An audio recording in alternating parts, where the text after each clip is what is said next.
human connection. We crave it. Many of us are starved for it, and yet we do the oddest things to block it, to push it aside, to turn it away, to shut it out. I have this memory. I am giving my voice students their midterm. I'm looking out across the rehearsal hall, and I am seeing all these drama students all draped all over each other, leaning on each other and filling in their midterms, and my eye lands on the jock. I don't know why he's taking this class. He wants an easy A. He wants to see theater students in their natural habitat. Time passes. People are getting up, they're walking over to me, they're dropping down the midterm, and they're like, hey, see you later, Hilary. And time is ticking, and we have one person left. The jock. He finally rises, puts on his baseball cap and his leather jacket, and he comes on over in his sauntering style, lays down his midterm. Out of the corner of my eye, I see all of this tiny writing, tons of handwriting filling in the answers. And he says, Miss, I've been using the voice exercises with the coach because I think that he would be a better leader and the team would listen to him better if he were using his voice differently. Poof. Mind blown. Little tiny box that I had put that guy in blown apart. I had completely flattened him and squished him and stereotyped him and put him as an other. Why do we do that? Why do I do that? Why did I do that to my own student? Am I moving so quickly? Am I tired? What's going on? That it's like pulling in for fast food. I'm in a hurry. I know it's not great for me, but I want to pull in. French fries sound great, and I get my fast food. Are stereotypes the fast food of connection?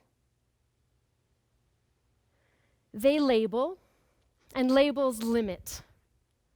And when we limit, what are we doing to people? Isn't it diminishing them? Isn't it disregarding them? Isn't it devaluing them? And if we keep going on that trajectory, maybe damaging and then, honestly, dangerous. And I'm a drama teacher. I'm an actor, I have been directing, and we never allow anyone in the acting profession to diminish their character by playing a stereotype. We admonish it. We say, honor your characters. Find out about them. Be curious. See them. I didn't see that student. Ask questions and explore who they could be. Create a roundness. I gave more honor to all the characters that I've created and others have created than a human being. In the theater, we have a really great tool called an archetype. And we all know archetypes from the performance world. It's what creates the characters in our stories. They are tools to figure out what role we have in the shared story of humanity. I'm going to share 12 archetypes. This is Culture Talk's idea, taken from Carl Jung's work. He's a Swiss psychiatrist. And looking at the behaviors and the thought patterns and all of the elements that go into human beings, these 12 make up us as humanity. You can recognize some of the names on there: hero and lover, revolutionary, every person. And thinking about these 12 archetypes and people around the world, these are not the only ones. Let's be aware that there's a really fun article that has 99 archetypes that we find in the movies that we're watching. And there's another article with 253 from around the world. Globally, we connect. We may change the names. We connect. And if everyone has, let's take these 12, inside of us. Some of them are dominant, some of them are latent. They're all there. And then we become, as humanity, an infinite combination of these different roles and different parts of them and percentages of them. how exciting to blow apart the idea of that flat stereotype and go with the multifacetedness of who we are as human beings on this journey that we're sharing together. If we think about archetypes, and I invite us to contemplate them and come into the artist world and see what that might be, we can bring up, I took an assessment, and the Culture Talk assessment, and I am, you can see, a magician, a lover, and a ruler are my top. And underneath, we have some of the traits.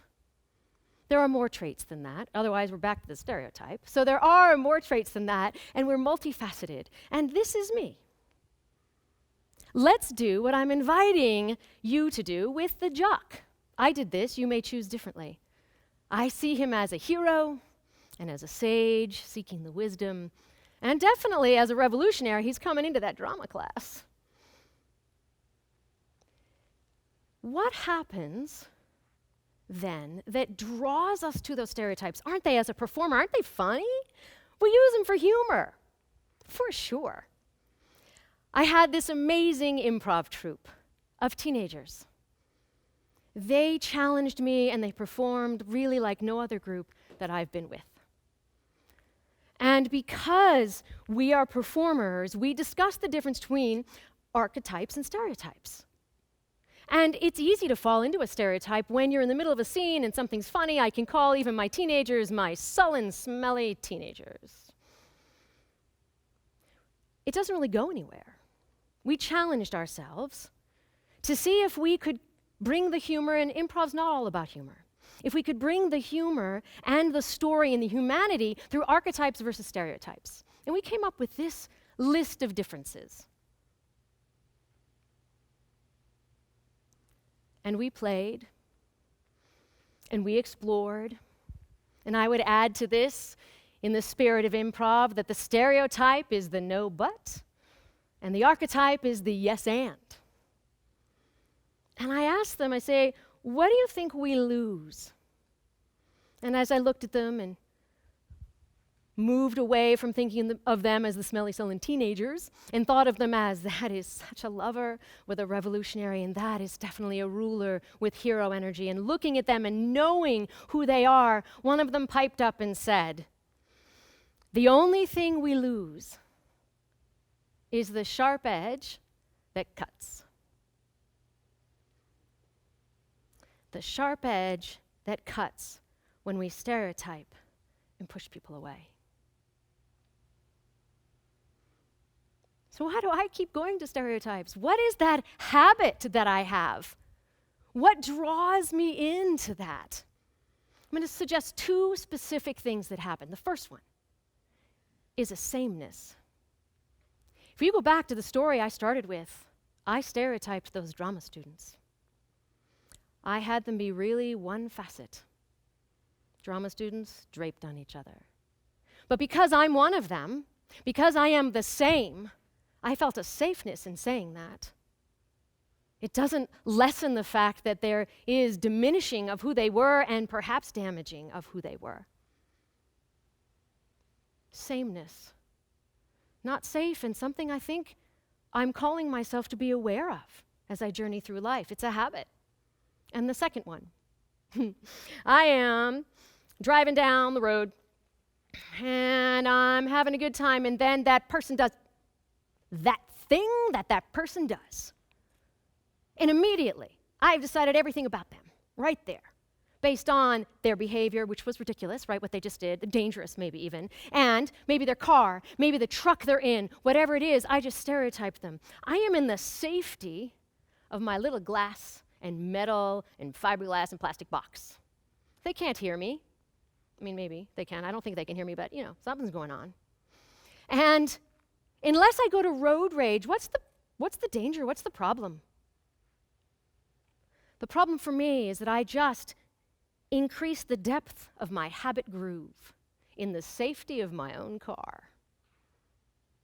It gets easier when I'm walking down the street to stereotype someone. It gets easier when I'm scrolling through social media to stereotype someone. It gets easier when I walk into a place of employment to stereotype. It matters if we see people for all of their fullness. And I know we're tired. And I know there are so many things going on in our brains, and the stereotype is going to happen. We're going to be pulling in for that fast food at times. And yet, how do we make sure that we see people for what the possibilities could be? If we're on a story together, we're in this story together and on this journey, how do we invite that diversity? I have a AAA action plan for myself, and I invite you to join me. First A, to be alert and self-aware, noticing when I'm doing it. The second one, to be an accomplice and an advocate, and maybe someday an ally, really being fearless and calling out when you notice it happening, using our voices to make sure other voices are heard. And third, the archetype. Activate the archetype. Have fun with it. We see it in movies and novels everywhere. Have fun with it. Ask questions. Be curious. See that person and know they can be more. And challenge ourselves to step into the complex messiness of this interwoven story that we're in together. And believe in human connection. Slow down. Breathe. Maybe even stop. Get nourished. And ultimately, thrive. I see you, and I want to know more.